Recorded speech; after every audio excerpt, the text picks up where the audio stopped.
Hello everybody, আজকে তোমাদের জন্য আরেকটা নিয়ে আসছি এক্সক্লুসিভ এসকিউ এসএসসির জন্য। আচ্ছা, আমি টাইম ওয়েস্ট না করে দ্রুত চলে যাই। এক হচ্ছে বেদাখিলার ভুল আজকে লিখছি। বেদাখিলার ভুল হচ্ছে আমরা একদম সোজাভাবে জানবো যে এটা একটা নামের ভুল।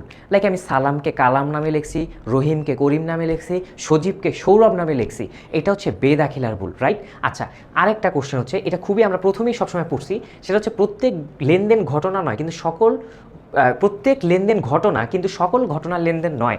এইটা মানে আমাদের প্রথম দিকে আমরা এটা পড়ছি, সেটা হচ্ছে প্রত্যেকটা লেনদেনই ঘটনা হয় কিন্তু সকল ঘটনার লেনদেন না। তুমি যখন অ্যাকাউন্টিং করবা, তোমার প্রতিষ্ঠানে যদি কোনো কিছু সম্পদ দায় মালিকানা সত্ত্বর প্লাস মাইনাস হয়, তাহলে সেটা তোমার জন্য লেনদেন।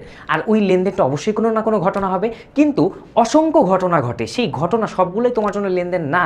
যেমন আমি যদি কাউকে নিয়োগ করি, আমার যদি ম্যানেজারের মৃত্যু হয়, আমার ম্যানেজার যদি তার বাসায় বাজার করে তার নিজের পকেটের টাকা দিয়ে, মালিক যদি তার ছেলের স্কুলের বেতন দেয়, এগুলো সব কিছুই ঘটনা, কিন্তু এগুলো আমার জন্য লেনদেন না, কারণ এটা আমার ব্যবসার কোনো কিছুই প্লাস মাইনাস করতেছে না। আচ্ছা, পরের ধাপটা হচ্ছে হিসাব চক্রের ধাপ কতটি। আমি হিসাব চক্র নিয়ে কথা বলছি। হিসাব চক্রের ধাপ হচ্ছে 10টা। প্রথম হচ্ছে লেনদেন শনাক্তকরণ থেকে শুরু করে একদম প্রারম্ভিক জাবেদা পর্যন্ত, এটা হচ্ছে হিসাব চক্রের ধাপ, এবং এই 10টি তুমি একটু পড়ে যাবা।